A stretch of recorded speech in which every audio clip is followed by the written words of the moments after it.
Monsieur Bernard Maris, alors vous venez à Trouville. C'est la première fois que je viens au Salon du Livre. Et quel est votre ressenti après cet après-midi?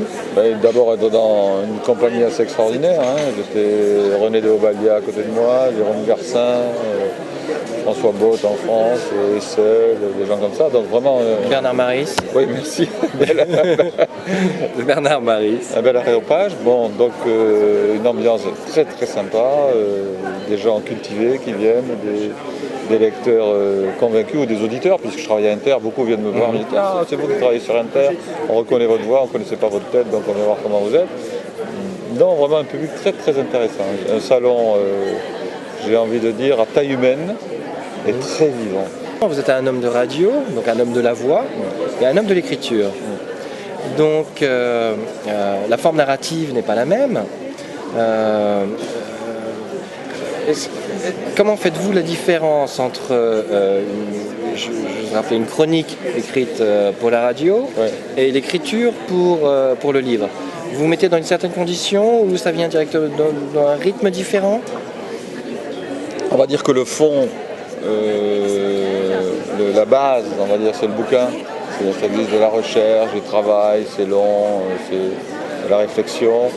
La chronique, c'est un petit aiguillon, un petit fait journalier ou un petit événement qui stimule quelque chose qui est pris dans la base, quoi. Un petit peu comme si on faisait sortir une fleur de la terre à un moment donné. Je pense que si j'avais pu être un homme de radio plus tôt, je l'aurais été, parce que j'adore la radio, et ce que j'aime bien dans la radio, c'est le mystère de la radio, c'est-à-dire le fait qu'on ne vous voit pas et qu'on vous entend.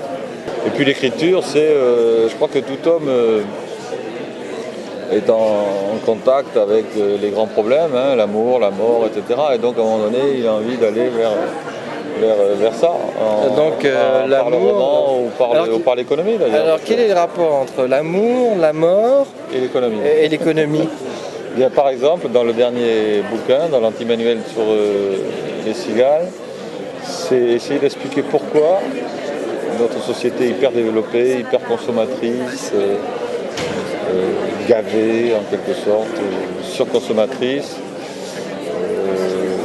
fuit la mort, ne veut plus voir la mort. C'est cet oubli de la mort qui fait que nous sommes devenus des gens qui sommes obsédés par le temps, par le gain de temps, par la productivité et par l'accumulation. Je pense que c'est ça le thème de ce livre. C'est-à-dire que nous avons oublié d'être des poètes parce que nous menons une lutte impossible contre la mort. Alors ça, c'est les fourmis, plutôt. Ouais. Là, vous parlez des fourmis. Ouais. Donc, Anti-manuel d'économie, les fourmis, aux éditions Bréal de Bernard Maris. Voilà.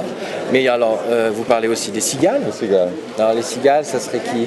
Les cigales, c'est tout ce qui relève de la gratuité et de l'inutile.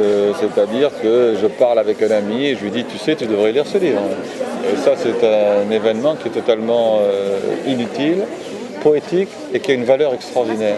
Donc les cigales, ce sont les gens qui créent de la valeur tout en étant dans la beauté et l'inutilité. À l'origine, il y a les gens, les inventeurs qui sont désintéressés, les artistes, les poètes. S'il n'y avait pas de poètes, c'est comme s'il n'y avait pas d'abeilles sur la terre ou s'il n'y avait pas de fleurs.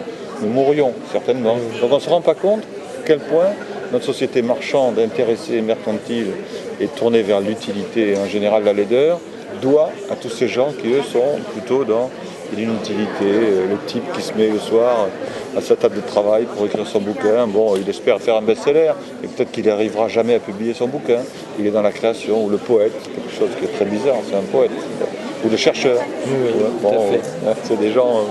Donc vous dites en fait, notre société occidentale, oui, bien puisque sûr. ça concerne, Les autres sociétés sont... ça ne concerne pas encore... tout le monde n'est pas contaminé, je dirais. Nous courons derrière... un leurre, qui est le leurre de l'argent, parce que nous voulons oublier quelque chose. C'est que nous sommes très éphémères, au fond. Ça nous fait oublier, nous sommes fatigués, nous sommes pris dans un tourbillon qui nous... Donc l'argent est une drogue? Je dirais un leurre, plus que ça. Oui, c'est à la fois un drôle... C'est une force de drogue qui nous fait oublier de vivre. C'est un peu comme le leurre devant le museau du taureau, qui fait qu'il est en train de courir après quelque chose où il n'y a rien derrière. Et ça, c'est très moderne, ça c'est nouveau.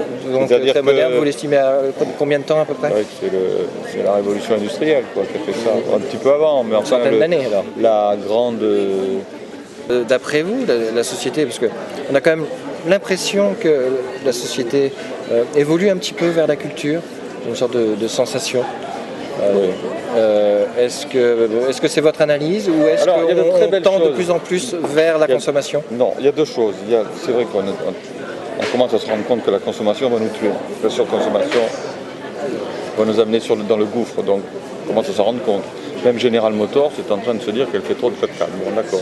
Il y a un phénomène comme Internet, qui est un phénomène au départ de gratuité, c'est-à-dire d'échange. Tiens, j'ai lu, tu peux copier ce que j'ai copié, tu peux lire ceci, etc. Donc, il est un phénomène à la fois anarchique, très intéressant, et un phénomène libertaire, et un phénomène d'échange gratuit, Internet. Bon, c'est comme ça que des chercheurs peuvent faire passer des articles, des choses comme ça.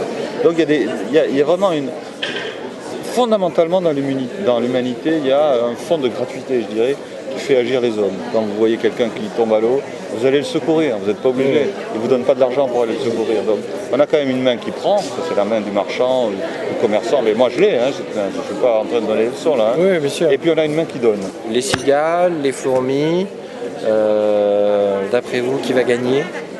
Ça, c'est une très vieille question que s'est posée Freud dans un très beau livre qui s'appelle Malaise dans la civilisation, où il prévoit la victoire des fourmis. C'est-à-dire qu'il pense que petit à petit, l'humanité se transformera en fourmilière, c'est-à-dire que nous n'aurons plus aucune liberté, nous serons totalement guidés par un système technique extrêmement évolué qui fera que nos sentiments, nos passions, nos pulsions, tout ça sera analysé, canalisé, et nous serons finalement organisés d'une espèce de super pouvoir tragique, une espèce d'utopie morbide et délétère qui fait que nous perdrons la liberté. Moi, je suis plus optimiste. J'allais vous poser la question. Parce que je pense qu'il y a quelque chose qui s'appelle la pédagogie de la catastrophe. C'est-à-dire que l'humanité a toujours bien réagi aux catastrophes. Elle a su éradiquer la peste, et là, parce qu'à force d'être décimée, elle a compris comment il fallait faire. Et là, c'est vrai que ce qui se passe en ce moment, le réchauffement climatique, les crises financières, la surconsommation, le problème du prix de l'alimentation qui va dégénérer en crise alimentaire extraordinaire. Quand vous voyez que tout ça, moyen terme, court terme, assez vite, oui. Tout ça devrait déboucher sur quelque chose de plus raisonnable, à mon avis, de plus raisonnable. Donc en fait, il faut toucher le fond de la piscine en fait pour pouvoir remonter. Pour remonter, oui. Je crois que c'est ça. Et on est presque au fond de la piscine. Là, on va au fond de la piscine, on y va. Mais écoutez, sur ces paroles très optimistes. Oui, c'est pour ça qu'il faut être gai et joyeux. Il faut être gai et joyeux. Et de toute façon, les gens qui écrivent et qui créent font partie des gens joyeux. Je pense que Monsieur Bernard Maris, je vous remercie. Merci à vous. Bienvenue à Trouville. En espérant vous revoir, vous croiser sur les planches avec une gaufre.